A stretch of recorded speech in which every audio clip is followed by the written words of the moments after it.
뭐 대표적인 그냥 반도체 기업만 따지게 된다면 삼성전자, 하이닉스, 마이크론이 보통 432 정도, 삼성전자가 40% 정도 생산성이 있고요. 기준으로 4321 정도 하시면 되거든요. 중국이 1. 삼성전자가 지난 분기 실적으로 보면요, PER이 10도 안 돼요. 뭐 7이나 8 정도 수준이거든요. 그 정도 이익을 얻은 기업이 이 정도의 주가 가치는 아주 낮은 편이다. 그런데 올해 150조 전망도 있고요. 다양한 그 기업 리포트들이 있는데 150조는 적은 편이죠. 이 삼성전자나 하이닉스처럼 실적이 100% 보이는 이런 회사들은 아직까지는 상당히 저평가가 아닌가라고 생각하고 있습니다.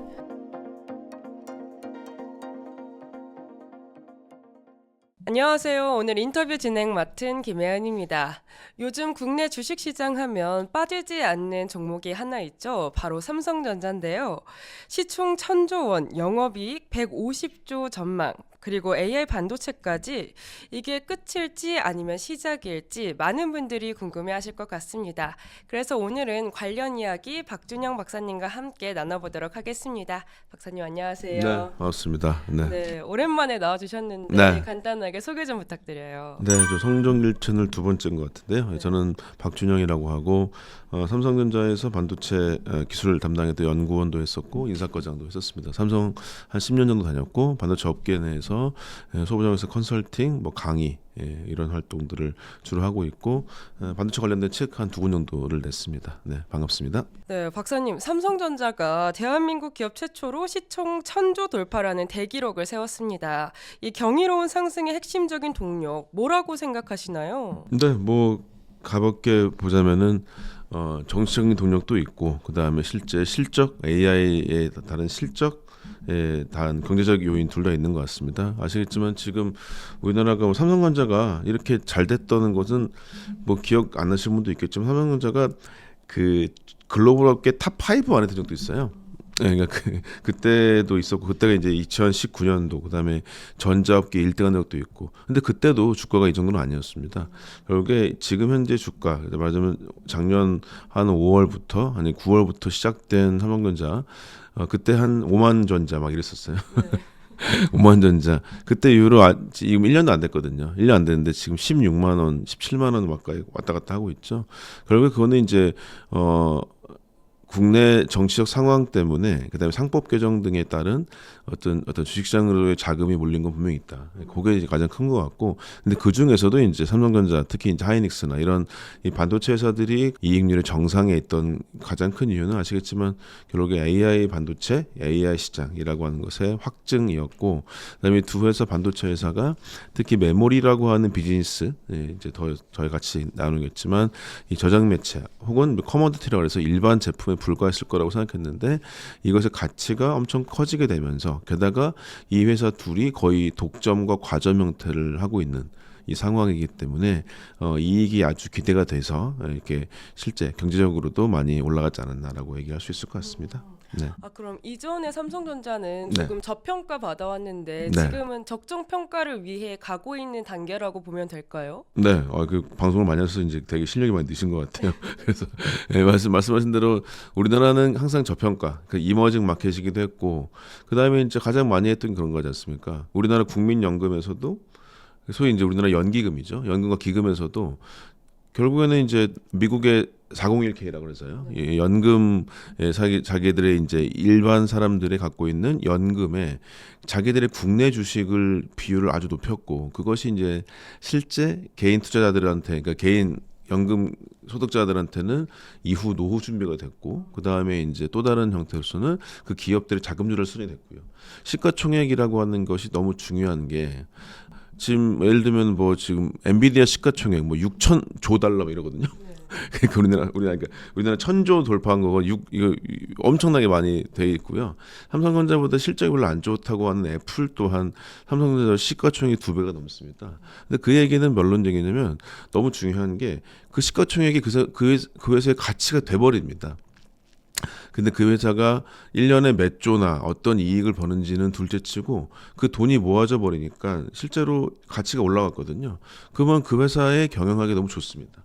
임직원들한테 스타옵션 주기도 쉽고요. 그다음에 어떤 회사를 M&A 하기도 쉽고요. 예를 들면 이번에도 엔비디아가 지금 현재 시가총액 1등 왔다 갔다 하고 있는데 그 회사가 뭐 그록이라고 하는 인터넷 회사를 샀어요. 근데 그 회사를 29조 원에 샀어요. 근데 이제 시가총액이 만약에 100조였습니다. 그럼 29조 원 사기 너무 부담스럽죠. 근데 시가총액이 몇 천조가 되니까 그 회사 사는 게 그렇게 어려운 일이 아닙니다. 이런 형태로 실제로 우리나라 이 얘기하셨듯이 저평가가 너무 많이 돼 있고 실제로 외국인 투자들은 결국에 한국 투자자들한테 얘기가 가가지고 아니 니네 나라 연기금도 니네 거 안 사면서 우리한테 살아가면 어떡하냐? 뭐 이런 게 너무 심했는데 이제 조금 조정이 되려고 그러죠. 그래서 저는 이제 얘기하신 대로 저평가에서 이제 이 적정가치 갈 수 있는 거 아직도 많이 남았다. 실제 우리나라가 연기금 쪽이 이쪽으로 들어온다. 이러면 지금도 정부에서 그쪽을 좀 제한을 하고 있죠. 그것까지 뭐 무리하게 강요할 수는 없겠지만, 근데 지금 뭐 현재 소위 나스닥 대비해서 우리나라 코스피가 엄청나게 올랐잖아요. 전 세계에서 1, 2등 하는 정도 상승률을 갖고 있는데 이런 시장이 아직도 저평가되어 있다. 이머징 마켓이 아니라 이제는 탄탄한 산업들이 있다. 이랬었을 때는 엄청나게 적정 평가를 받아야 되고 특히 이제 우리나라 연기금이 미국의 401 K처럼 들어온다. 그러면 전혀 다른 세상이 될 것 같습니다. 그래서 그런 것들이 지금 초입이라고 보고 이 정부 기간 동안 아니면 이제 주식시장을 바라보는 다른 기간이 좀 돼서 몇 년 뒤에는 뭐 이 현재 우리 갖고 있는 코스피 5천을 훨씬 돌파해서 뭐 그다음에 뭐 대장주라고 할 수 있는 삼성전자, 하이닉스나 기타 기업들이 뭐 미국의 M7처럼 평가받는 날이 왔으면 좋겠어요. 네, 그것들에 이제 일단 과도기가 있지 않나라고 얘기 드릴 수 있을 것 같습니다. 근데 6만 전자에서 이제 15만 전자까지 네. 가파른 상승세로 올라왔는데 그래서 많은 분들이 이런 너무 가파른 상승세 때문에 이게 오버슈팅이 아닌지 걱정하시는 분들도 많으세요. 박사님 생각은 어떠실까요? 뭐 일단은 지금 막 되게 혼란스러운 시기예요. 저희가 촬영 일정이 2월 지금 초인데 2월 11일 정도 되는데 이때도 보시면 이번 주도 저도 이제 방송 때문에 저는 이제 원래는 펀더멘털 투자하는 방식의 사람이라서 네. 잘 안 봐요. 네. 근데 이제 방송 준비 때문에 이런저런 거 많이 보고 저 주변 분들한테 많이 물어보고 그랬을 때 지금은 되게 막 왔다 갔다 해요. 하루에도 막 그래프가 왔다 갔다 합니다. 지금 근데 이번 주는 주로 외국인들이 팔고 개인들이 사는 주기가 됐던 것 같아요. 얼마 전까지만 하더라도 계속 외국인들이 많이 들어왔었고 이런 거 조정이 많이 있는데 이건 계속 될 것 같습니다. 지금 외국인들이 나가는 이유는 삼성전자한테 이익이 떨어졌다기보다는 제가 알고 있기로는 미국 자체가 QT 이게 이제 워시로 들었죠. 그러니까 다 날려버렸다고 닦아버렸다 그래서 이번에 저기 FOMC 의장된 사람 그 사람이 이제 실제로 그런 그러니까 저희 퀀터티 Q 이제 뭐랄까 그 타이라죠. 좁힌다 그러죠. Q 이지 말고 그걸 물량 유동성을 줄이는 쪽에 정책을 하는 것 같다. 그럼 당연스럽게 돈을 걷어들여야죠. 돈을 갚아야 되니까 그 빚진 거를. 그렇기 때문에 나갔다는 얘기가 제일 많습니다. 가치가 떨어졌다기보다는. 그래서 이제 외국인 것들이 되게 조정이 많이 되고 있는데 그것을 필두로 해가지고도 여전히 이 저평가됐다고 볼 수밖에 없습니다. 뭐 대표적인 그냥 반도체 기업만 따지게 된다면 마이크론이라는 회사 있죠. 많이 아실 거예요. 반도체 메모리 3강이죠. 삼성전자, 하이닉스, 마이크론이 보통 4, 3, 2 정도. 그다음에 중국까지 1에서 이 외국 쉽게 삼성전자가 40% 정도 그 생산성이 있고요. 기준으로 4, 3, 2, 1 정도 하시면 되거든요. 중국이 1, 4, 4, 2, 1인데 마이크론 200개 안 돼요. 근데 마이크론의 PER이라고 돼요. 퍼라고 하는 PER이 몇 배냐면은 지금 35배 정도 됩니다. 35배. 근데 이번에 삼성전자가 지난 분기 실적으로 보면요. PER이 10도 안 돼요. 네. 그러니까 뭐 7이나 8 정도 수준이거든요. 그래서 글로벌 그 정도 이익을 얻은 기업이 이 정도의 주가 가치는 아주 낮은 편이다. 근데 올해 뭐 얘기하셨다시피 그 멘트 하신 대로 150조 전망도 있고요. 다양한 그 기업 리포트들이 있는데 150조는 적은 편이죠. 예를 들면 그 반도체 겨울이 온다 얘기했던 JP 모건이 얘기했던 거는 260조까지 나왔어요. 260조. 그걸 어떻게 해야 될지 모르겠는데 저도 뭐 계산을 해봤어요. 대충은 다 근데 개승이니까 나오는데 어쨌든 간에 아직까지 비싼 구간 아니라는 건 맞는 것 같다. 근데 지금은 얘기하실 때 너무 올라가지고 다들 이상하신 거죠. 그러니까 이게 정치적 이유 때문에 다들 올랐어요. 다들 올랐는데 이 삼성전자나 하이닉스처럼 실적이 100% 보이는 이런 회사들은 아직까지는 상당히 저평가가 아닌가라고 생각하고 있습니다. 근데 또 이제 HBM3 시장까지는 하이닉스가 주도하는 모습 보여줬었는데 최근 HBM4 시장에서 이제 삼성전자도 같이 껴서 잘 그쵸? 가고 있는 모습 네. 보이는 것 같았어요. HBM4 시장에서 삼성전자의 기술력 어느 정도라고 볼 수 있을까요? 결론적으로 뭐 저도 이제 기술적인 걸 아는 사람이기도 하고, 저도 이제 제가 뭐 현업 아예 기술자는 아니기 때문에 뭐 이런저런 제가 알고 있는 사람들의 이야기를 종합했을 때 삼성전자가 이를 갈았다. 예, 이번에는 명품을 만들겠다라고 하는 게 가장 어떤 중요한 어떤 순간이었던 것 같아요. 그 무슨 얘기냐면은 뭐 하도 기술적인 걸 많이 이제 얘기하셔서 얘기 드리면, 삼성전자 HBM이 이렇게 뭐 원다이라고 얘기하죠. 단품 다이 있고 이거 감싸주는 게 패키지인데, 기존의 단품 다이를 삼성전자가 하이닉스보다 더 좋은 제품을 썼습니다 이번에. 근데 그게 제품을 그 더 좋은 걸 썼다는 건 생각보다 영향이 되게 커요. 무슨 얘기냐면은 이 반도체 하나를 동작할 때는 힘이 필요하지 않습니까? 전기 에너지가 필요한데, 이 앞선 세대, 그러니까 신제품을 쓸수록 전력 용량이 떨어집니다. 그럼 전력용이 떨어지게 되면 생각하시 에너지가 들어가잖아요. 에너지가 들어가는데 얘네가 삼성전자 문제가 옛날에 기억하시기 발열 문제 기억나세요 혹시? 발열 문제였다. 근데 발열 문제가 전원기가 덜 들어가니까 발열이 약해져요. 그럼 발열 문제가 일단 해결이 됩니다. 이게 하나가 있어요. 원다이라고 하는 게 있고, 두 번째로는 요새 카조 이슈 많이 되는 거, HBM4부터는 뭐 시스템 반도체 로직 다이라고 하는 것이 새로운 품질로 대두가 되는데, 삼성전자는 자기 내부에 파운드리가 있으니까 할 수 있는데 하이닉스는 그거를 TSMC 맡겨야 되거든요. 이런 형태가 됐는데, 그래서 그 로직 다이의 소위 얘기하는 선단 공정, 그러니까 더 좋은 제품을 썼다는 얘기죠. 이 두 가지가 다 들어가서 삼성전자가 이제 역대급 속도라고 얘기하는, 보통 제덱이라고 하는, 그 제덱이 뭐냐면은 다들 전자회사나 반도체에서 모여가지고 이 다음 제품이 어떻게 스펙 규격이 될지를 논의하는 단체인데, 거기에 제덱 스펙이 보통 8기가 bps라고 해서 8이라는 숫자 기억하시면 될 것 같고, 근데 삼성전자가 11.7이 나왔어요. 그러니까 이게 엄청 높은 거죠. 예, 그런 상태인데 하이닉스는 얼마인지 밝히지는 않는데 스펙은 만족했다라고 얘기하거든요. 근데 이거는 본인들한테는 거꾸로 자기들의 그 소위 자물쇠가 되는 게, 본인들이 2년 전에 삼성전자 말고 하이닉스가 승인을 받을 때, 그때가 HBM3입니다. 그때가 삼성 하이닉스가 오버 스펙을 제시했어요. 지금처럼 비슷하게. 그때 숫자까지 뭐 굳이 말씀드릴 필요 없지만, 하이닉스가 승인 받았던 것도 그때도 자기들도 제덱보다 오버 스펙을 해서 줘서 그때 오케이 된 겁니다. 실제로. 그러니까 그런 방법을 삼성전자가 2년의 부침을 겪고 정확히 보여준 거예요. 근데 그게 지금 HBM4뿐만 아니라 HBM 이후의 거라도 삼성전자가 미리 한 단계 점프업했던 기술이 상당히 유용할 수 있을 것 같다는 게 업계 전망이기 때문에, 물론 이건 주가로 기술이 바로 주가를 반영하지 않지 않습니까? 그래서 이 상반기 때까지, 매년 상반기로 말씀드린 거는 그 HBM4가 들어가는 게 엔비디아 루빈 칩인데요. 베라루빈 이런 칩들이 하반기 때부터 실제 출시됩니다.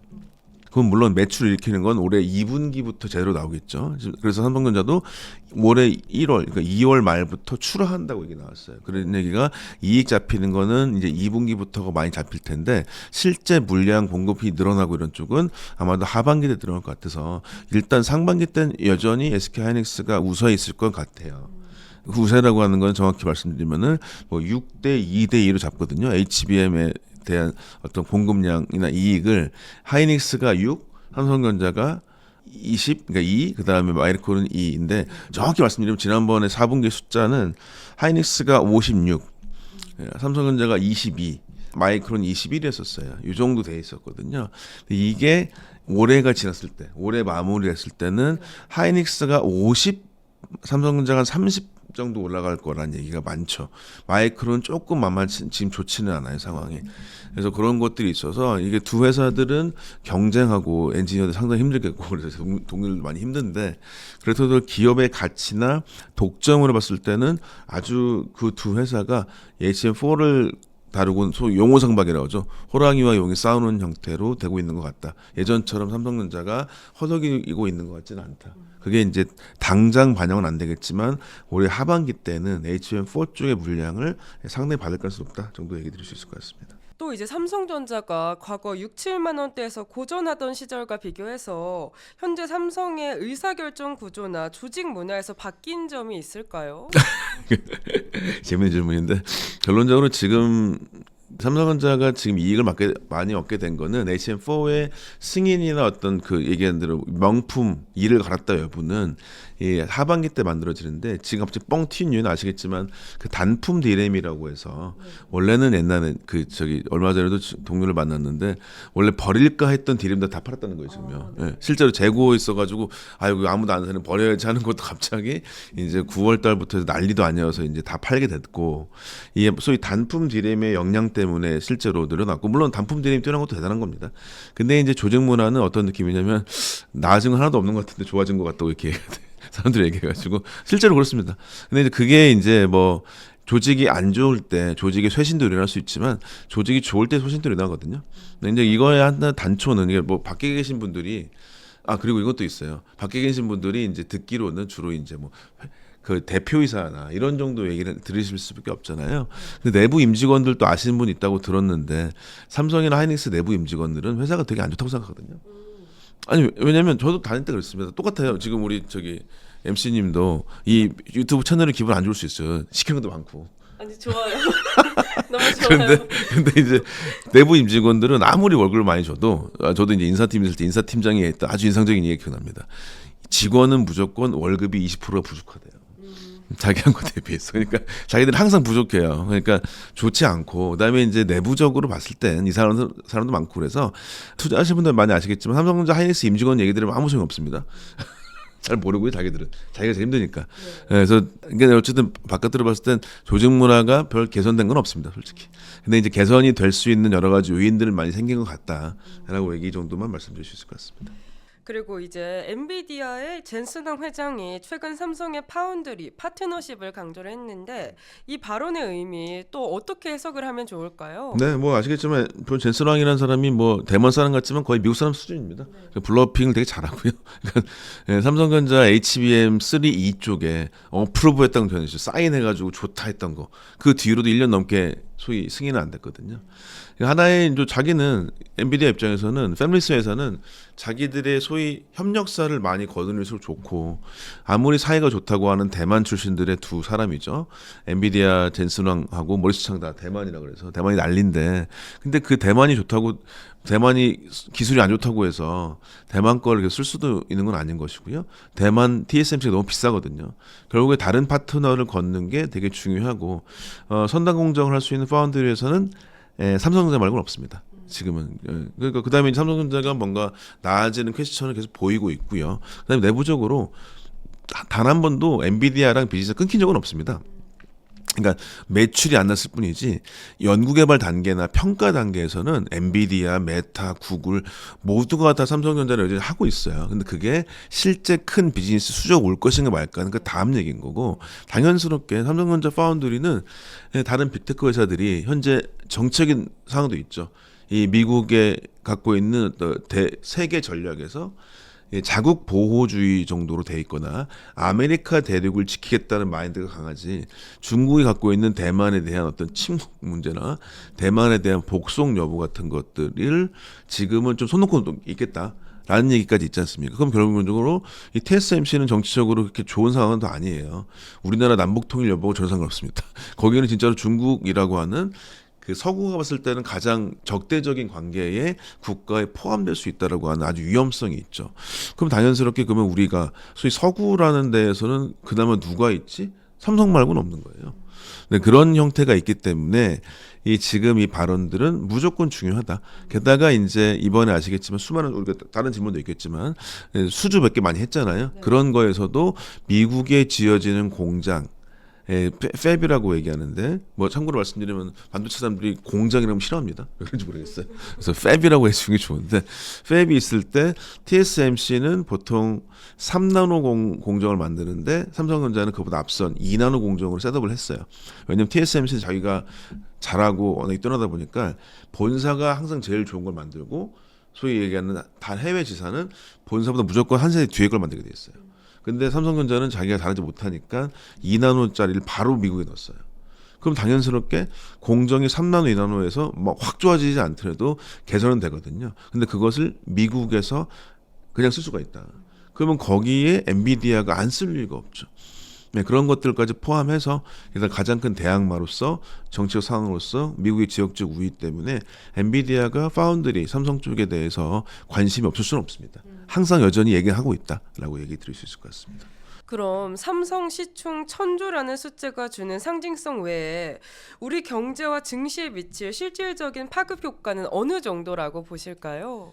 네, 일단은 뭐 우리나라 경제에 있어서는 실제로 이 반도체가 메모리 반도체가 모든 전자제품에 있어서 되게 중요한 역할을 하겠다는 게 중요합니다. 그러니까 이제 이런 얘기 많이 하죠.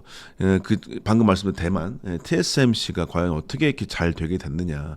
여러저러 이슈도 있고 삼성전자 못한 것도 있지만 결론적으로 미국의 빅테크라고 하는 것과 TSMC라고 하는 대만 회사, 말하자면 미국 경제와 대만 경제가 엮이게 된 거거든요. 이렇게. 이거 가지고 대만이 반도체 하나 가지고 지금 엄청나지 않습니까?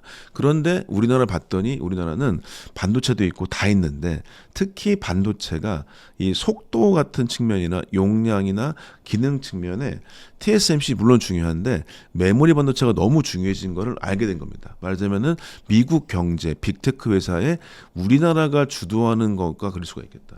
이게 무슨 얘기냐면은 예를 들면 이렇게 생각해 볼게요.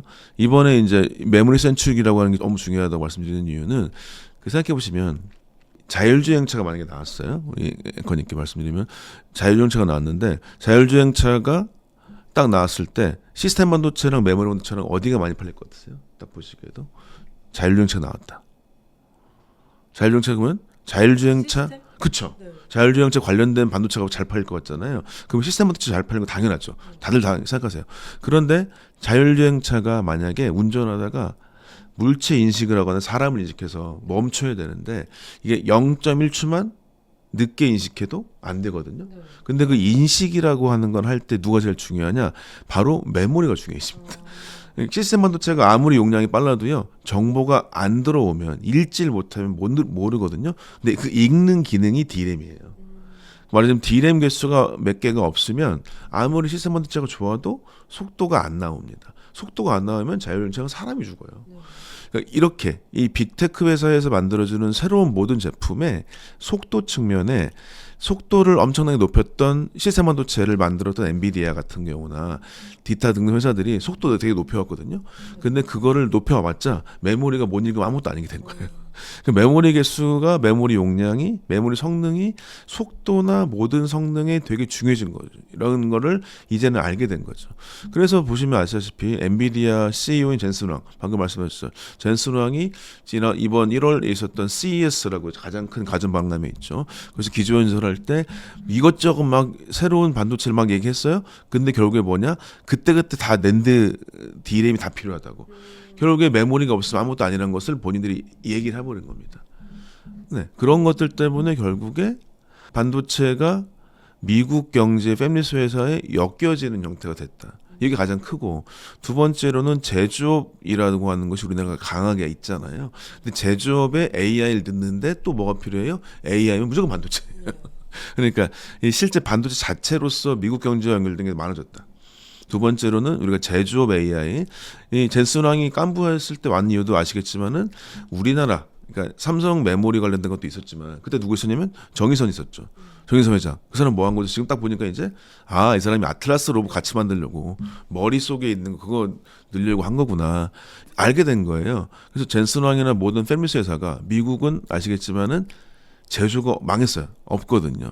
그러면 제조를 확인할 수 있는 데가 어디 있어? 전 사람 다 할 수 있는 데가 어디 있어? 우리나라랑 중국 두 개밖에 없어요. 그럼 당연히 중국 못 가니까. 그래서 우리나라가 제조업에 관련된 뭔가 자동화를 해주기 위한 데이터를 얻거나 혹은 자동화할 수 있는 실제 공간이 있을 수 있는 우리밖에 없다.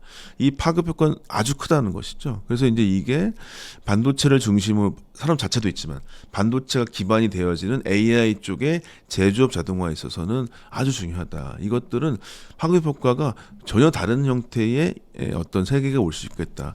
그래서 반도체 하나 메모리 갖고 있다고 하는 게 지금 세상에서 아주 중요하다고 말씀드릴 수 있을 것 같습니다. 네, 지금까지 이제 삼성의 주가와 시장 평가에 대해서 짚어봤는데요. 사실 삼성의 진짜 힘은 기술력이죠. 2부에서는 삼성의 AI 반도체와 그리고 파운드리 관련해서 본격적으로 짚어보도록 하겠습니다.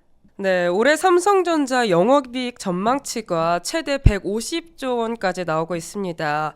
2018년 슈퍼사이클을 훌쩍 넘어서는 이 숫자가 현실적으로 가능하다고 보시나요? 근데 이거는 우리 1부터도 얘기했는데 좀 계산을 해봐야 될 것 같아요. 얼만큼 뭐 있을 때 가능할까?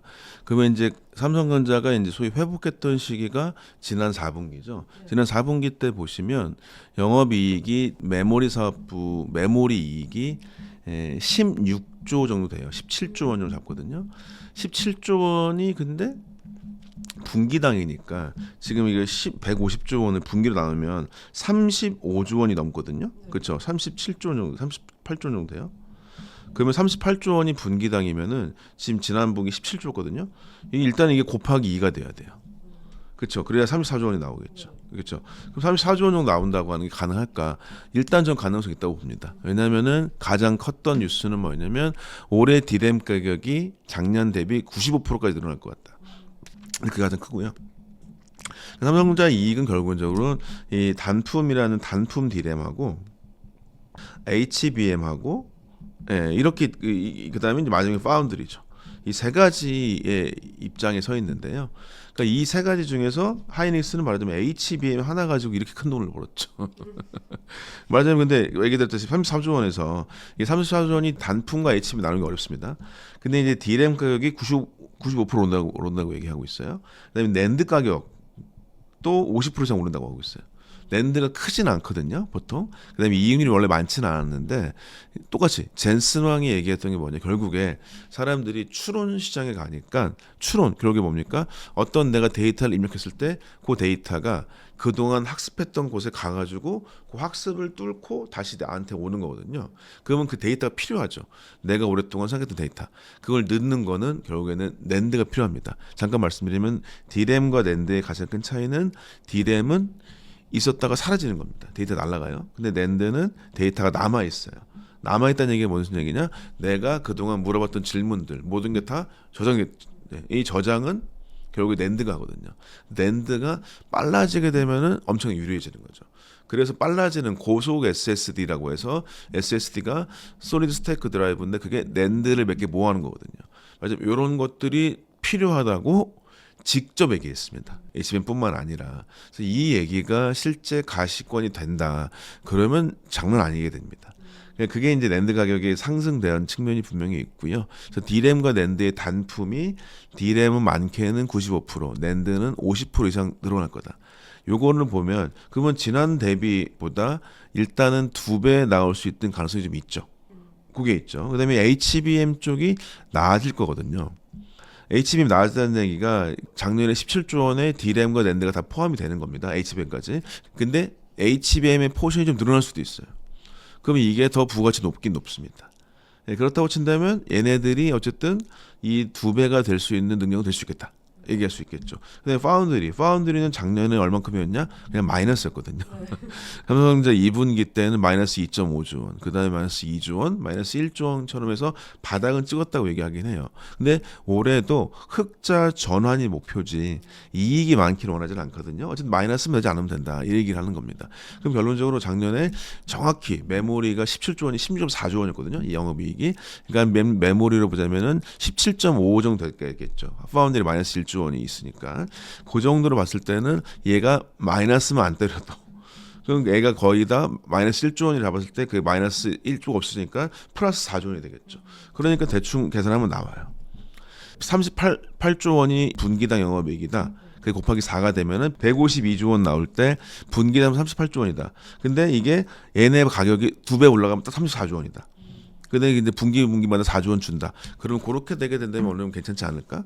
그래서 150조까지도 될 수 있지 않을까 얘기할 수 있겠고, 근데 150조 전망은 허황될 수도 있겠지만 업계 이제 친구들이 이렇게 물어보게 되면 결국에는 작년 대비 한 3배 할 것 같다가 많아요. 작년에 정확히 삼성전자가 43조 원이었거든요. 곱하기 3 하시면 130조 원. 정도는 한다. 근데 이게 그냥 너무 가치가 너무 이익이 너무 올라가서 지금 정신이 없는데 150조 원까지 나온다고 하는 게 이렇게 2배씩 올라가면 바로 가능하다. 근데 업계에서도 3배는 벌지 않겠니? 라고 얘기해요. 그럼 3배를 번다는 얘기는 뭐냐면 그 정도로 시가총액이 확 올라가야 되는 얘기죠. 그걸 따지게 된다면 이 현재 실제로 슈퍼사이클 넘는 건 당연하고요. 이미 슈퍼사이클은 넘을 것 같고요.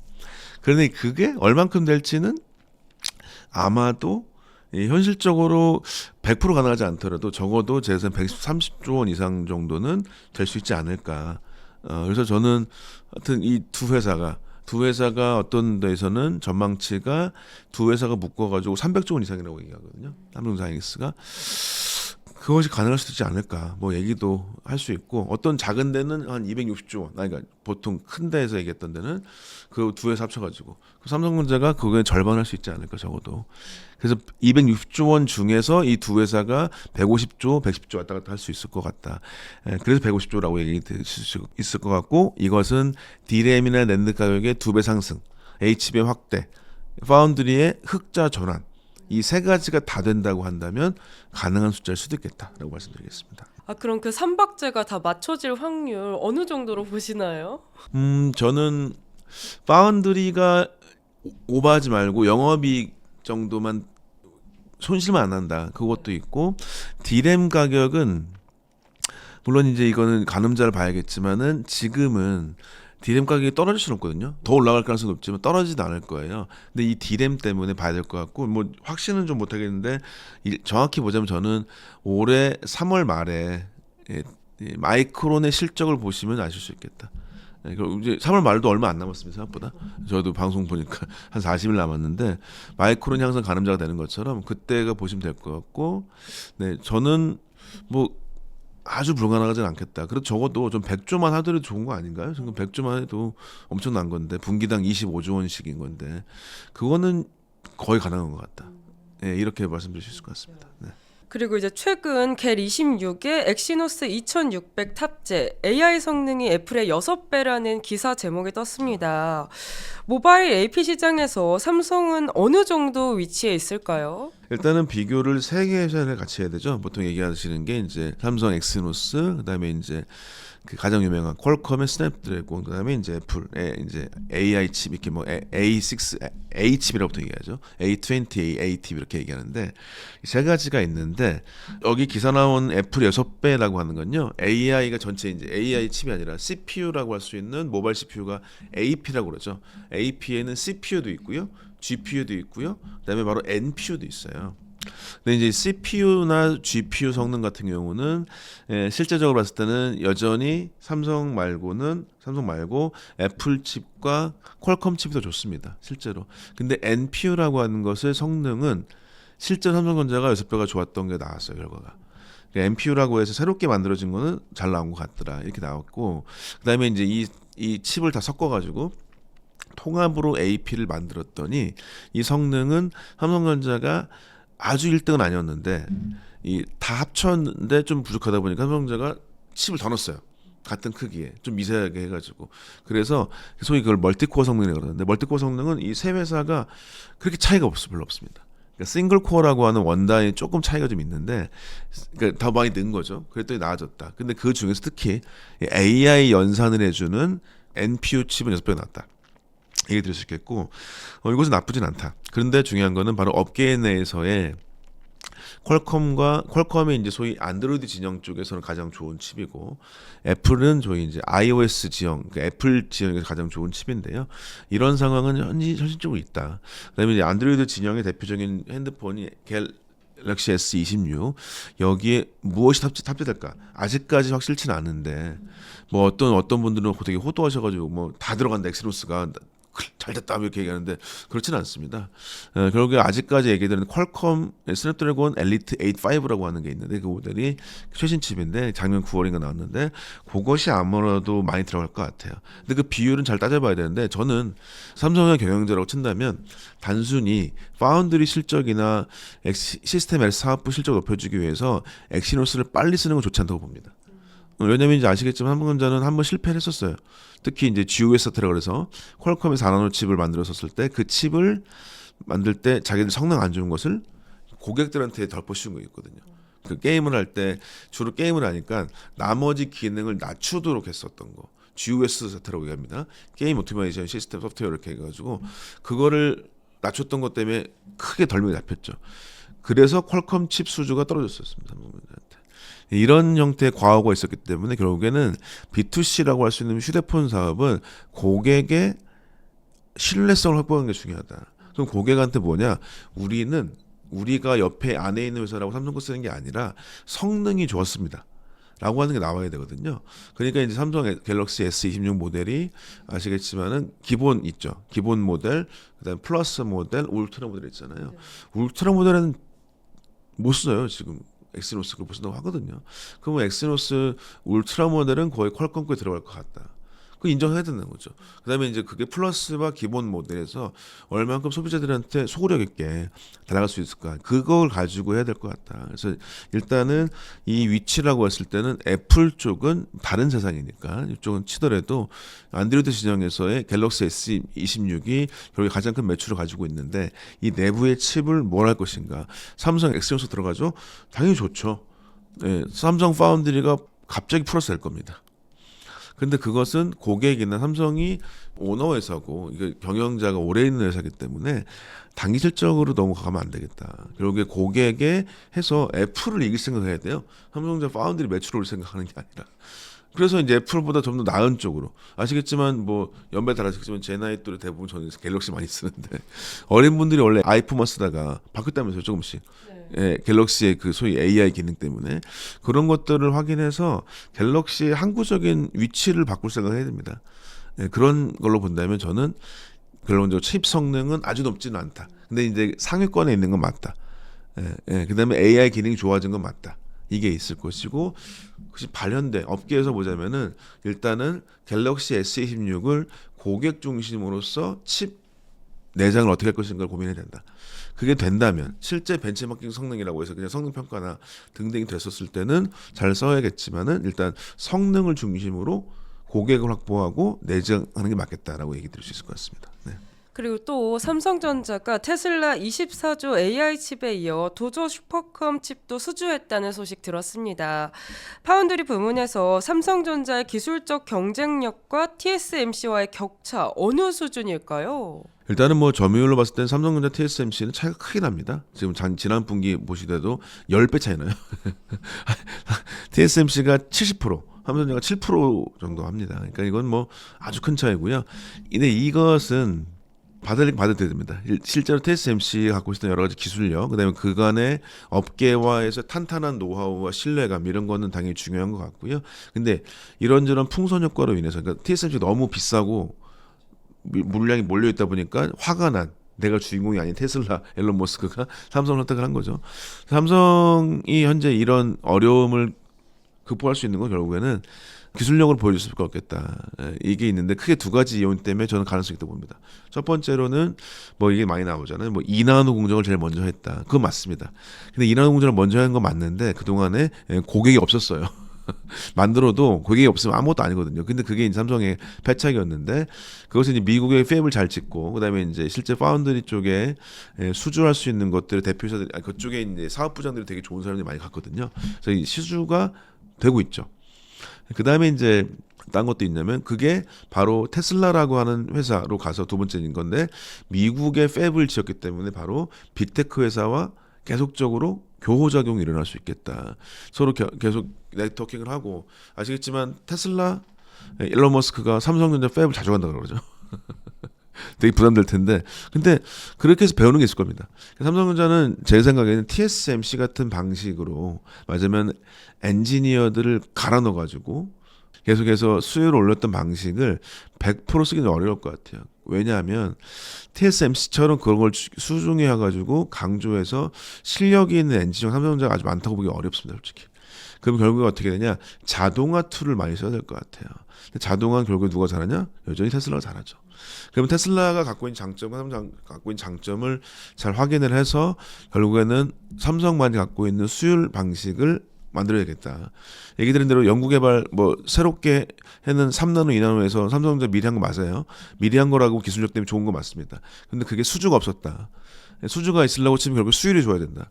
이 두 가지는 결국엔 새로운 기술력을 개발한 건 맞는데 고객의 신뢰를 가질 수 있도록 하는 수율 여부가 가능한지 여부는 테슬라 수주에 따른 실적 그다음에 거기에 따른 수율과 성능 이것이 만족이 된다면 TSMC와는 다른 길을 걸어갈 수 있을 것 같습니다. 무슨 얘기냐? TSMC는 딱 지금 뭐 만들었죠? 물론 되게 중요하지만 엔비디아 GPU를 만들었죠, 대표. 그다음에 애플의 아이폰에 들어가는 AP를 만들었죠.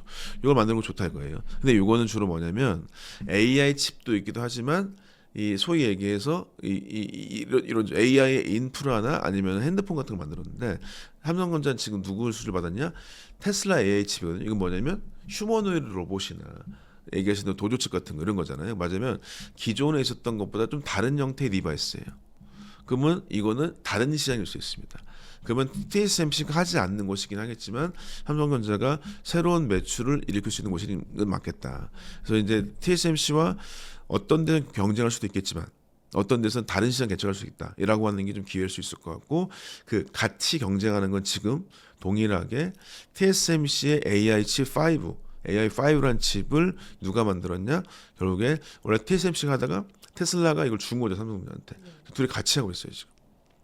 이거는 언제 가깝냐? 10년 전에 삼성전자가 애플의 물량을 TSMC 다 뺏길 때도 동일하게 둘이 같이 애플에 했었어요. 근데 어떤 이유, 한 두 가지 정도 이유로 애플의 물량을 TSMC 다 가져가거든요. 그때 이유도 결국에 기술력 차이가 분명히 있었습니다. 그것들을 지금 10년이 딱 지났을 때 이쯤에는 삼성전자가 다시 서력할 수 있으면 좋겠다라는 말씀드릴 수 있을 것 같고 경차는 많이 난다. 그렇지만 길은 있다. 길이라고 하는 거는 선단 공정에 어려운 걸 먼저 해봤던 경험 플러스 미국 공장 이나노를 먼저 해가지고 수율을 쌀 수 있을 것 같은 프로젝트가 진행 이 두 가지를 보고 나서 생각하실 것 같고 이거 투자하는 입장으로는요 삼성전자 테일러 팹은 테슬라의 생산은 내년 초 정도가 확실히 매출 잡힐 거예요. 그러니까 올해 말 정도로 막 당긴다고 하긴 하는데 컨퍼런스 콜에서도 올해 말 정도에 웨이펀 들어가겠지만 생산 여부 같은 경우는 내년 초에 나오지 않을까. 이건 투자에 좀 확인하시면 좋을 것 같습니다. 그리고 또 최근 삼성이 기술적으로 불가능해 보였던 한계들, 삼성은 또 최근 어떻게 이런 한계들을 극복해 나가고 있을까요? 여러 가지가 있는데 뭐 디테일하게 좀 말씀드리면은 일단은 뭐 3D 반도체라고 하는 게 있어요. 그러니까 뭐 전혀 이거 기술적으로 많이 말씀 안 하시는 걸 텐데 3D 반도체라고 하는 게 결국에 반도체가 이제 옆으로 계속 웨이퍼를 스위치 만들다가 이게 어디서 위로 쌓거든요. 위로 쌓는 기술 중에 하나가 이제 3D 낸드 반도체 뭐 이런 거 있는데 그런 거에 대해서 되게 어려운 기술력 같은 걸 적용을 했어요. 뭐 식각 공정 같은 거 아주 어려운 걸 적용하게 되면 생산 단가가 확 떨어집니다. 그런 것들이 이제 아마 기술 격차가 나올 수 있을 것 같고 그 다음에가 이제 다른 걸로 봤을 때는 이 얘기 드렸다시피 지금 아까 1부 때 얘기했다시피 NPU 같은 것 개발이 있어요. 그러니까 AP 개발 같은 것들을 새롭게 하고 있다. 이런 거 말씀드릴 수 있겠고. 근데 이제 투자하시는 분이 가장 중요한 건 뭐냐면 결국에 지금 바로 돈이 되는 거는 삼성전자는 메모리가 되게 캐파가 많잖아요. 다양하기 때문에 메모리의 변경이 되게 많습니다. 예를 들면 지금 가장 대표로 나오는 게 소캠이라고 들어보셨죠? 소캠이 뭐냐면은 엔비디아 베라루빈이나 아니면 휴머노이드에 들어가는 메모리 단위예요. 메모리의 모듈 같은 건데요. 이런 것이 생각보다 되게 변형이 많이 될 필요가 좀 있습니다. 그 다음에 얘기 나왔다시피 HBM 말고 HBF도 있어요. HBF 같은 경우도 삼성전자, SK하이닉스, 키옥시아 같은 이 세 회사가 올해 말 정도의 제품이 나올 것 같아요. 이런 것들. 그 다음에 이제 고속 SSD 뭐 이런 것들. 그러니까 메모리의 다양성에 있어서는 삼성전자가 가장 유리한 건 사실입니다. 그러니까 이제 하이닉스나 마이크론 같은 경우는 HBM을 거의 절반 가까이 낸다는 얘기가 많이 있어요. 그런데 지금 메모리가 되게 다양해지고 있다. 그럼 결국에 다양한 메모리는 결국에 다양한 제품들에 들어갈 수 있도록 하는 생산성도 높고 그다음에 다양한 기술력이 있는 이런 쪽에 가깝기 때문에 말씀드릴 수 있겠고 그것들이 결론적으로 삼성전자는 토탈 솔루션 프로바이더 턴키 계약 이런 게 가능하다. 이 결국에 이런 게 가능한 이유는 아시겠지만 메모리 반도체랑 파운드리 쪽이 둘 다 같이 있어서 지금 삼성전자 컨퍼런스 콜도 얘기했죠. 여기 강조했던 게 뭐냐 로직 다이 4나노가 수율이 아주 좋다. 그 다음에 4나노를 만들 수 있다. 이런 게 가능했다. 그 다음에 2나노는 고객을 받을 것이다. 그러면 이게 조합이 되게 된다면 메모리 같은 것이 같이 있고 파운드리가 같이 있는 반도체들이 삼성전자를 유일하게 만들 수가 있습니다. 전 세계에서. 말하자면 지금 얘기 드렸다시피 AI 시대 때 메모리가 중요해지고 속도의 메모리가 되게 중요해진 걸 알게 됐는데 그 메모리랑 연계된 칩을 만들어야 되는데 연계된 칩까지 만들 수 있는 건 삼성전자 말고 없어요. TSMC도 메모리는 바다가 쓰죠. 전 세계에서 유일하게 그렇게 없습니다. 그래서 그것이 이 현재 AI 기술 돌파에 아주 거대한 어떤 솔루션이 될 수 있겠다. 그걸 아주 잘 잡아야겠다라고 말씀드릴 수 있을 것 같습니다. 그리고 작년 이재용 삼성전자 회장과 샘 올트먼 오픈 AI 최고 경영자 그리고 손정희 소프트뱅크 회장의 만남을 가지면서 AI 동맹 이야기가 있었는데요. 그 뒤로 구체적인 움직임이 또 있었을까요? 일단은 많이는 없어요. 결론적으로. 근데 이제 그러면 이 사람들이 뭘 갖고 있냐 봐야겠죠. 당연히 오픈 AI 쪽은 이 소위 소프트웨어라고 써 있는 인터넷을 갖고 있어요. 이제 오픈 AI라고 할 수 있는 GPT 모델을 갖고 있죠. 두 번째 소프트뱅크 뭘 갖고 있을까? 일단 ARM이라는 회사를 갖고 있어요. 소프트웨어 아키텍트를 만든 쪽이 저기 메모리 반도체나 시스템 반도체나 이런 설계 쪽에 들어갈 수 있는 기본 코어를 갖고 있습니다. 삼성전자는 뭐 이것저것 다 할 수 있겠죠. 근데 이제 이런 상태에서 의 동맹이 나왔다. 이것은 그때그때마다의 어떤 선언에 가깝다고 좀 봐요. 무슨 얘기냐면 이때의 선언은 뭐였냐면은 뭐 탈 엔비디아 같기도 했었었고요. 아니면 이제 구글 GPU에 대한 두려움이 있었었고 이런 것들은 저도 한마디로 말씀드리자면은 이 지금의 AI 판은 적도 없고 아군도 없습니다. 합동 합종 연행이라고 할 수 있을 것 같아요. 무슨 얘기냐? 오픈 AI가 이런 회의 끝난 다음에 어디 간 줄 아세요? 바로 엔비디아를 찾아갔는데 엔비디아의 칩을 공급받으면서 그 칩을 엔비디아 사주면서 오픈 AI가 그걸로 테스트를 하게 엔비디아 걸 하기로 했거든요. 엔비디아랑 동맹을 했어요. 근데 그 다음 주에 어떻게 했냐? 엔비디아의 저기 경쟁사로 할 수 있는 AMD 쪽 가가지고 지분을 10% 줄게요. 뭐 이랬습니다. 이번에 또 오픈 AI한테 엔비디아 어떻게 얘기했죠? 지금 공급하는 칩 우리 생각해봐야 될 것 같아 라고 얘기했어요. 오픈 AI 슬쩍이 안 나오는데 바로 얘기해버렸어요. 이렇게 왔다 갔다 하고요. 손정희 소프트웨어 뭐 하는지 아세요? 여기 손정희가 지금 소프트뱅크가 인텔이랑 손잡고 새로운 메모리 개발하려고 그래요. 이번 2월달에 기사 났습니다. 그러니까 이거는 지금 뭐 동맹 여부는 결론 딱 그거예요. 전 세계적으로 제일 잘하는 애들끼리만 동맹합니다. 네, 그동안 뭐만 있었죠? 엔비디아, TSMC, 하이닉스가 동맹이었다고 그랬죠. 거기 한미반도체 있지만 그건 뭐 다른 얘기고 이 세 회사가 동맹이냐? 동맹 아니에요. 그쪽 AI 인프라를 만들 때 설계하는 GPU는 설계가 엔비디아, GPU 및 기타 등등의 패키지를 해주는 게 TSMC. 그 다음에 거기 들어간 핵심 반도체 메모리가 HBM, 하이닉스. 얘네가 지들이 제일 잘하니까 모인 거지. 절대로 동맹이 없습니다. 딱 보세요. 여기 이 셋 중에서 가장 동맹 깨지기 쉬운 건 당연스럽게 어디죠? 하이닉스예요. HBM이라고 하는 거는 거대 기업인 삼성전자와 마이크론이라는 미국 기업이 있지 않습니까? 여기를 하이닉스 다 맡길 수가 없어요. 되려 하이닉스가 성능이 좋으니까 많이 산 거죠. 이거를 이제 동맹 이런 거는 저는 아니라고 보고요. 합종 연행이다. 그다음에 잘 되는 사람끼리 다 모여서 지들끼리 다 해먹는다. 거기에 들어가는 마냐가 중요하다는 것이죠. 말하자면 테슬라 수주 좋지 않습니까? 테슬라 뭐하죠? 메모리 팹진다고 얘기해요. 테슬라는 지금 2030년까지 메모리 슈티지라고 생각해서 자기가 일론 머스크가 메모리 팹을 짓겠다고 합니다. 그래서 삼성도 어떻게 해요? 이나노 팹을 테슬라한테 열잖아요. 이건 뭐냐? 해봐라. 제일 잘 되는 사람만 남는다는 거죠. 지금은. 그런 형태라고 하는 걸 봐서 잘 되는 걸 가지고 연합하면 된다. 아군도 적군도 없다라고 얘기 드리겠습니다.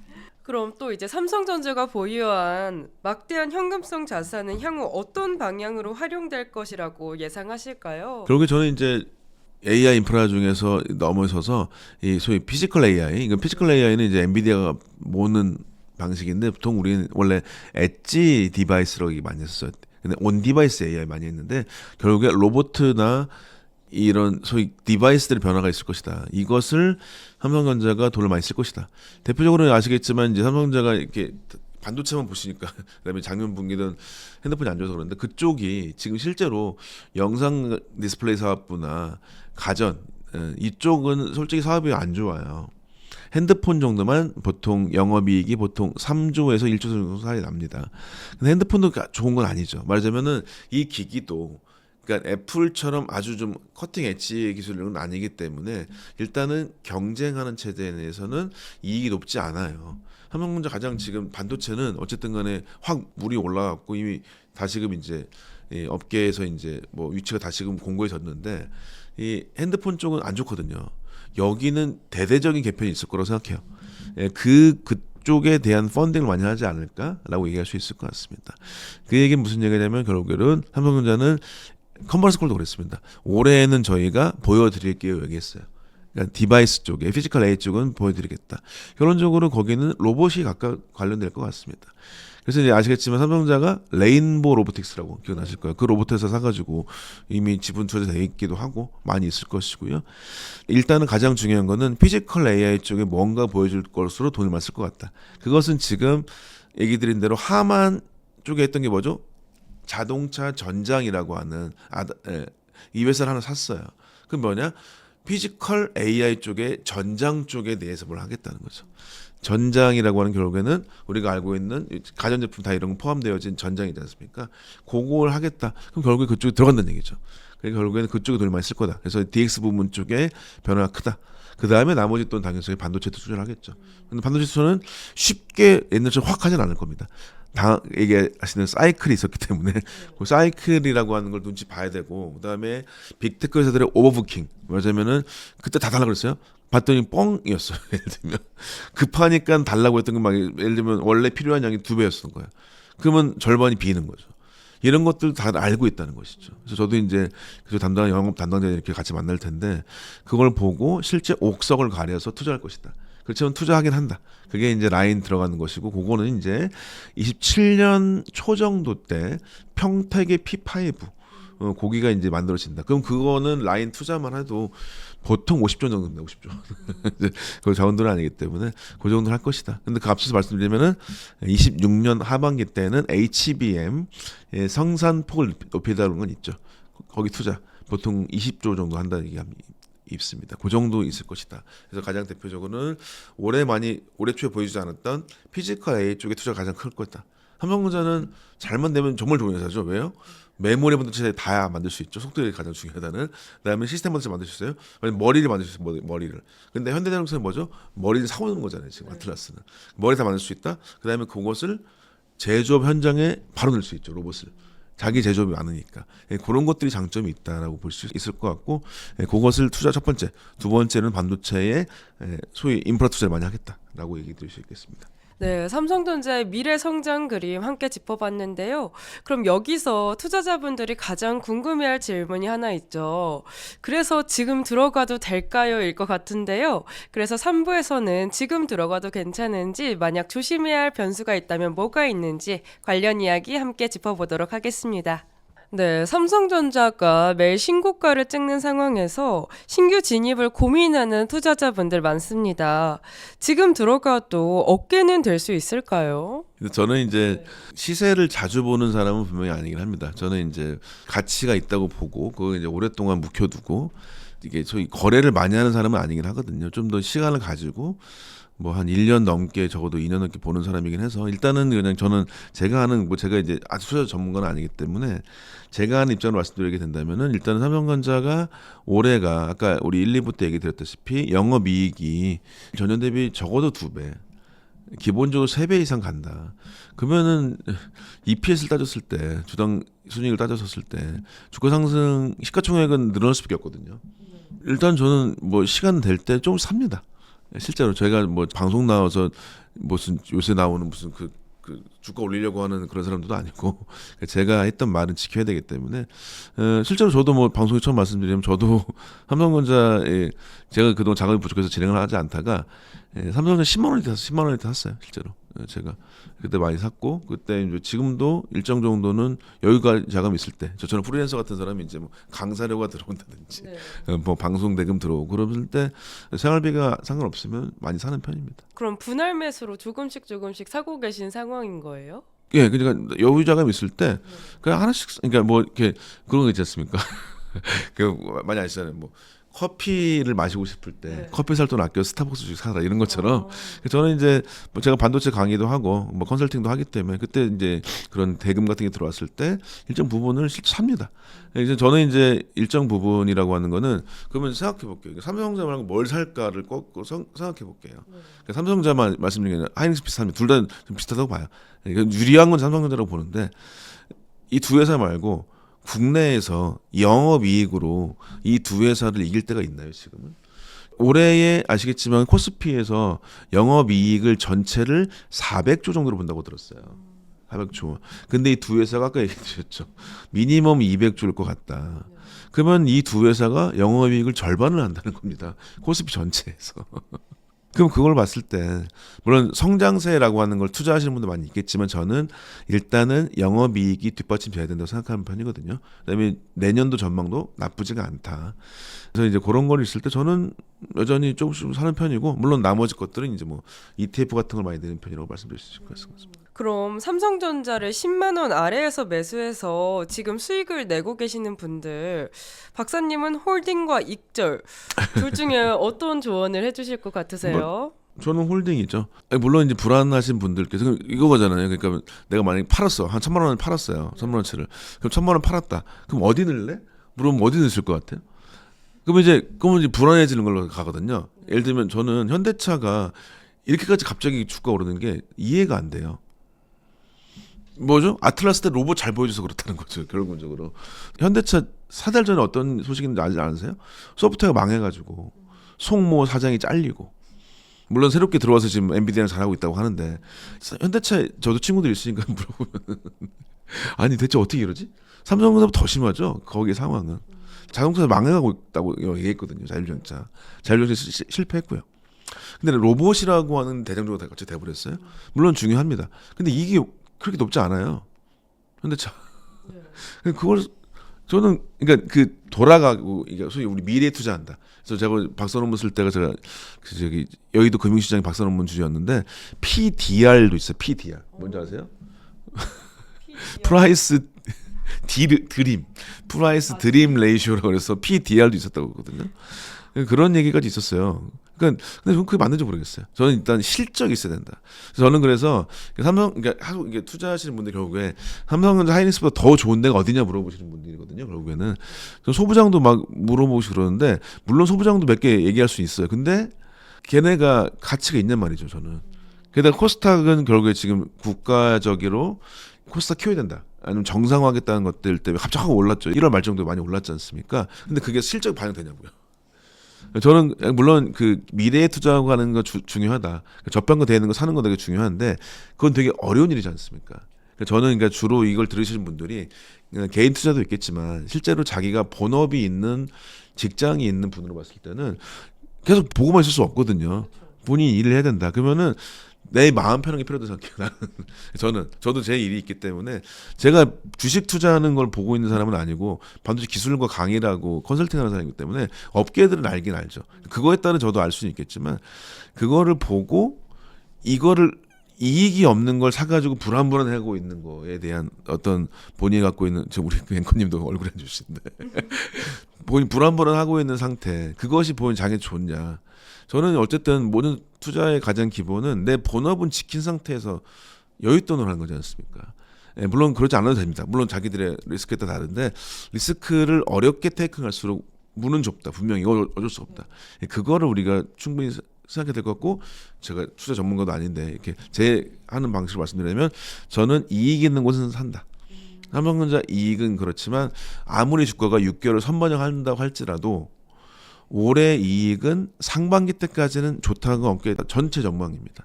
그러면 그거는 언제 보시면 되냐? 2부에 말씀드렸다시피 마이크론 실적 보시고 삼성전자 1분기 실적 보는 게 4월 초겠죠. 그렇죠. 그러면 이제 5월 달에 실제로 뭐가 나오냐면 딱 나온 게 뭐죠?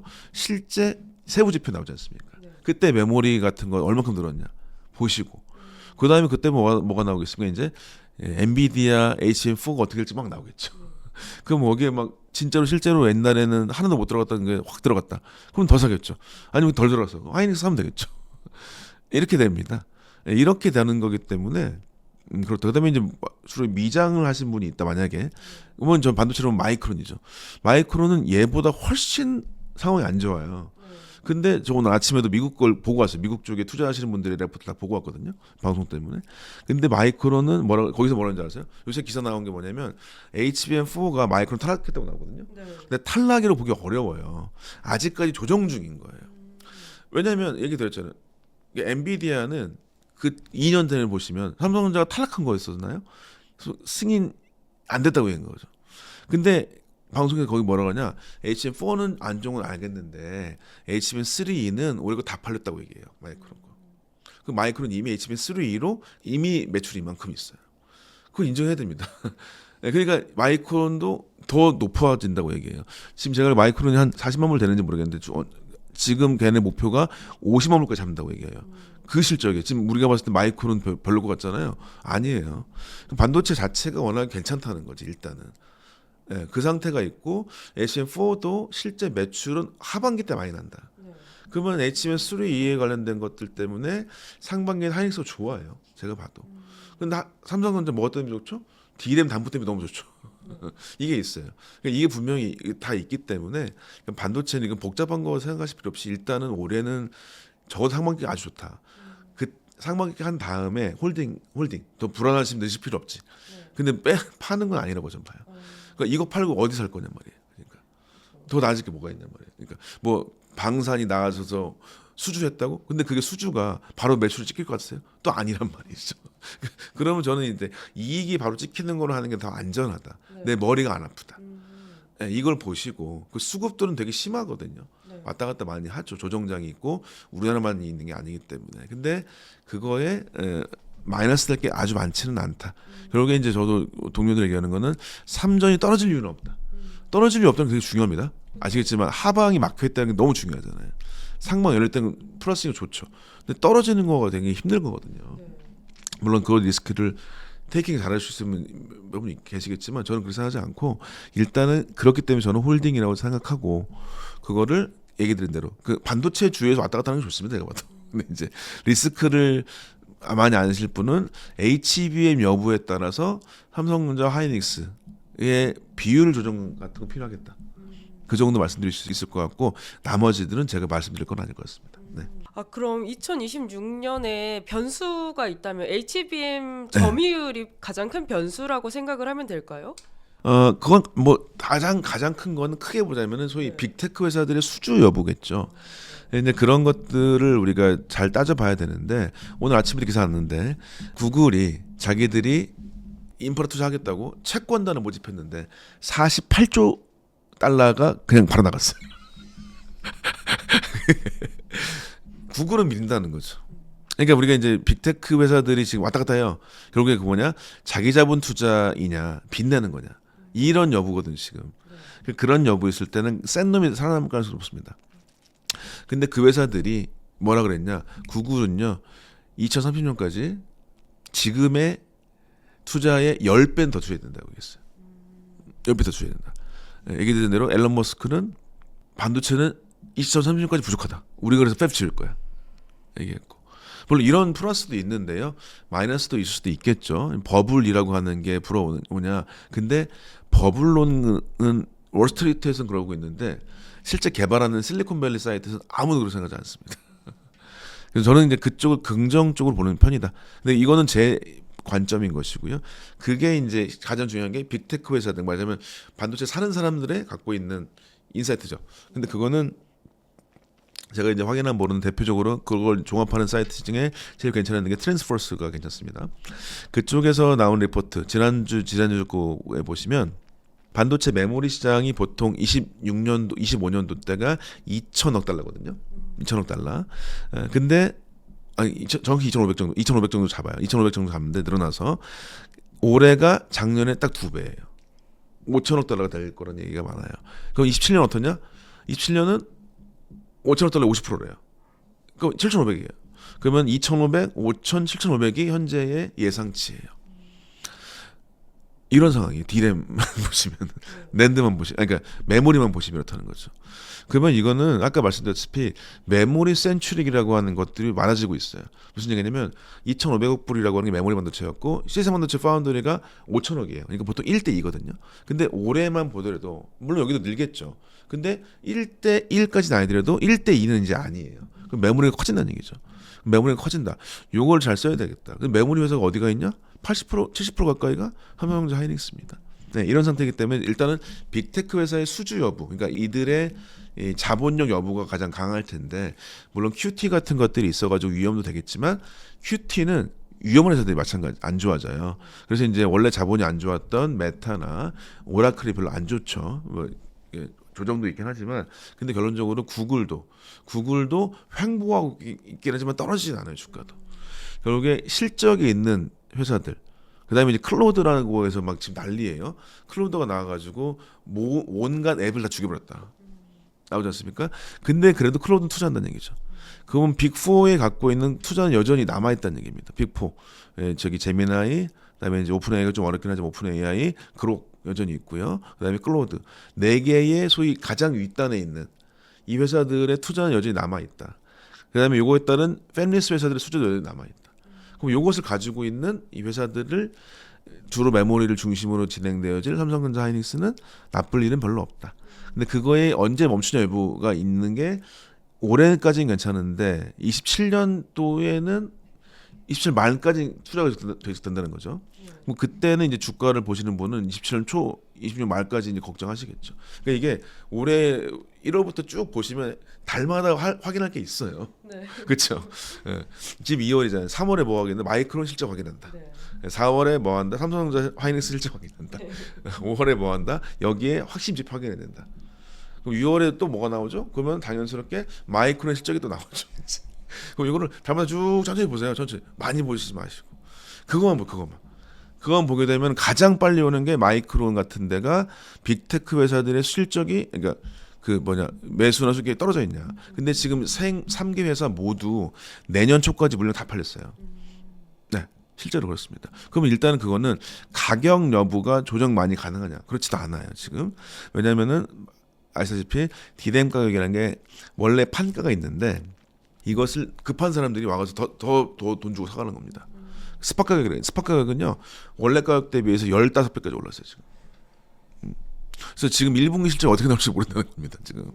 그것까지 포함된다면은 그다음에 여러분 낸드도 이번에 디램도 지금 뭐라 했냐 메모리 매출을 우리가 돈 받을 때요 지금 가격 말고요 나중 가격으로 받아야 돼요 이렇게 얘기합니다. 그런 것까지 얘기해서 그러니까 이게 딱 플러스 말씀드렸지만 어쨌든 뭐냐 일단은 올해까지는 괜찮다. 적어도 떨어지지 않는다. 그래서 이제 그러면 올해까지 괜찮다고 보시면 올해 상반기까지 보시겠죠. 6개월 선행한다면 그때 고민해 보시면 돼요. 그때 빅테크의 전반적인 니즈 당연히 뭘 봐야 됩니까? 엔비디아 실적을 많이 보시겠죠. 자연스럽게 엔비디아가 얼마큼 되냐. 엔비디아, 브로드컴, 구글 이쪽 많이 보시겠죠. 보시고 나서 확인하셔라. 근데 그 리포트들은 물론 국내도 좋은데요. 요즘엔 제미나이 저도 제미나이 있어가지고 네. 저는 그래서 이제 해외 리포트 같은 건 해외 유튜브 같은 건 요약해서 그냥 봐요. 내용들 대부분 알지 않습니까? 우리가 중요한 거는 디테일한 내용이 아니지 않습니까? 그걸 보고 보시는 게 훨씬 더 헷갈리지 않으신다. 결국에 지금은 혼조는 맞는 것 같다. 그런데 저는 그럴수록에 수요처가 어디냐? 빅테크 회사, 미국 빅테크. 거기 쪽을 보시면은 마음이 안정되지 않을까. 우리나라가 얘기하는 혼조는 지금 저는 일시적인 QT 영향이 크다고 생각합니다. 저는. 그리고 배당 성향 확대에 대한 시장의 기대감도 정말 큰데요. 시세 차익 외에 배당주로서의 삼성전자의 매력 어떻게 변화할 거라고 예상하시나요? 일단은 이제 소위 상폭 개론정이 많이 되고 있죠. 그다음에 이제 실제로 다른 것들까지 되고 있습니다. 일단은 삼성전자가 하이닉스보다 배당 여력이 많이 좋았죠. 그러다가 이제 하이닉스가 이번에 주주환원 같은 것도 많이 늘렸고, 그다음에 자가 소각도 많이 했습니다. 이 두 회사가 아마도 배당 관련돼서 계속적으로 경쟁하지 않을까 생각되기도 하고요. 삼성전자는 이제 작년 때부터 계속 2번 정도의 배당을 늘렸어요. 실제로 배당 비율도 늘렸고. 그래서 저는 일단 기본적으로 삼성전자가 두 개 다 했기 때문에 배당주로서 역할은 커지지 않을까 생각하고 살 수밖에 없을 것 같긴 합니다. 뭐 제가 그쪽에 대해서 정책까지 담당한 사람은 아니긴 한데 중요한 건 결국에는 우리나라의 정책 방향이 어떻게 가고 있냐. 일단은 배당이나 그러니까 주주 이익 환원이라고 하는 것들이 기존에 알겠지만은 우리가 예전 어떤 정치인이 뭐 법 앞에 만이 평등이 아니라 만 명만 평등하다 한 것처럼 실제로 아시겠지만 우리나라는 자본주의 사회가 아니었습니다. 알겠지만 오너라고 할 수 있는 일부 대주주 자본주의 사회였었어요.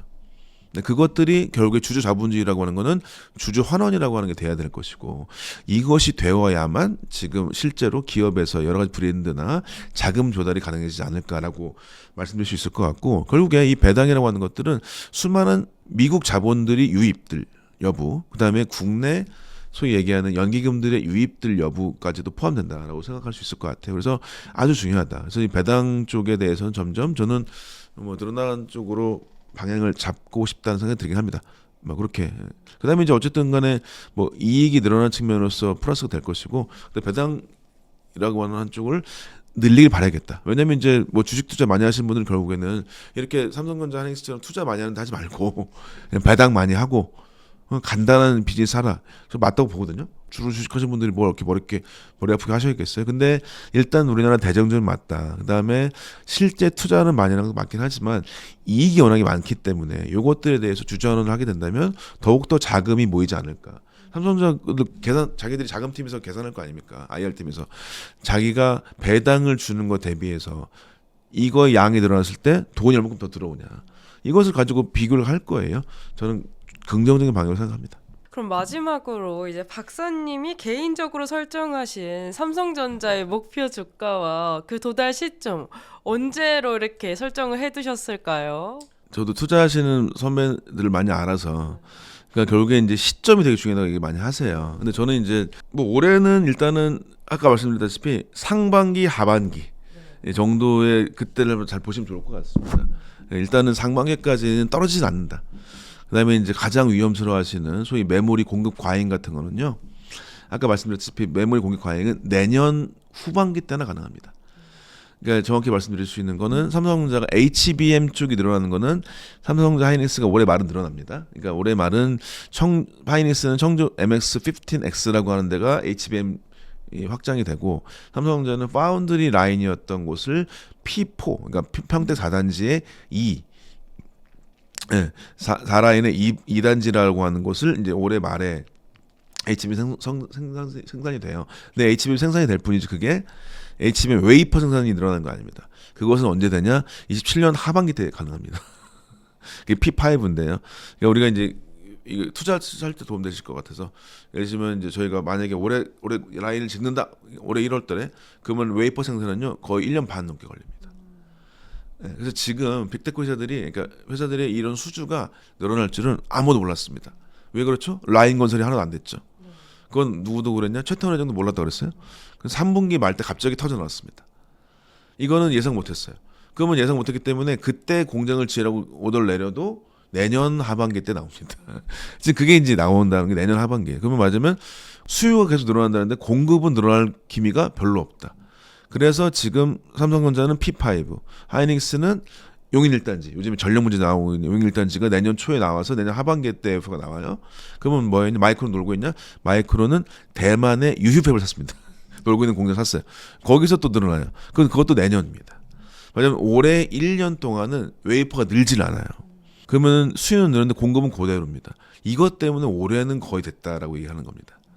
근데 내년 하반기 때부터 웨이퍼 생산이 는다. 그럼 그때 이것은 어떻게 될까? 여부까지는 제가 말씀드리기 어려울 것 같고 그래서 저는 상반기 하반기 봐야 된다. 그 다음에가 이제 하반기 때부터 결국에 뭘 봐야 되죠? 27년 이후의 걸 본다고 한다면 빅테크 회사들의 투자 여부가 인프라 투자라고 하는 것도 있고 결국에 아틀라스 로봇 같은 게 2028년에 실제로 뭐라 한다 그러면 이제 양산된다고 하거든요. 27년부터 매출 발생될 거예요. 이것이 얼마큼 빨리 당겨지냐? 이게 빨리 당겨지면은 버블 같은 건 얘기할 수가 없습니다. 더 이상. 네. 근데 인프라 투자 쪽에 대한 것들은 있다. 그러면 그거는 저는 상반기 마지막 올해 상반기 하반기 때 그때 시점 보시고 결정하시면 좋을 것 같고 저는 도달 시점이라고 하는 거는 뭐 이미 뭐 코스피 화상 많이 올라가서 이거는 결국에는 우리 이 투자하시는 분들의 불신을 없앨 수 있는 거는 정부와 미국에 달려 있다. 미국의 뭐 빅테크에서 투자도 있지만 사실 해외 자금들이 우리나라에 들어와야 된다. 이거가 있고요. 두 번째로는 결국에는 국내의 연기금들이 주식으로 틀어야 된다. 이 두 가지가 되면은 걱정을 안 하실 것 같습니다. 근데 지금 이게 이 삼성전자 하이닉스 갖고 있는 영업이익률이 글로벌리 해도 탑 20 안에 들고만 이래요 지금. 그런데 시가총액으로 보자면 이유도 없죠. 이런 걸 우리가 고민해 봐야 되겠다. 근데 그쪽은 그게 된다면 이 주가 목표도 전혀 달라질 것이고요. 시기도 달라질 것이다. 근데 저는 이제 일단은 실적이 있는 기업들이고 AI 반도체 사이클을 타왔고 이것들은 올해 안에 메모리는 풍기다. 이거 정도까지 말씀드릴 수 있다. 이걸 보시고 좀 더 좀 단단하게 마음 가시기 낫지 않을까 말씀드려보겠습니다. 오늘 박사님 말씀을 통해 이제 막연한 기대가 아니라 데이터와 근거로 이제 삼성전자의 미래를 살펴볼 수 있었는데요. 박사님 그럼 저희 성공의 진심이 구독자분들께 마지막으로 한 말씀만 부탁드려요. 네, 뭐 저 반도체 아는 얘기 좀 솔직하게 말씀 좀 드린 것 같고요. 이 채널을 통해 가지고 뭐 여러 가지 다양한 투자의 방식이나 아니면 뭐 상내 경력 같은 것도 잘 소개하시고 진행했으면 좋을 것 같습니다. 그래서 채널 통해서 저도 즐겁게 많이 얘기했고 더 많은 구독과 알림 설정 부탁드리겠습니다. 감사합니다.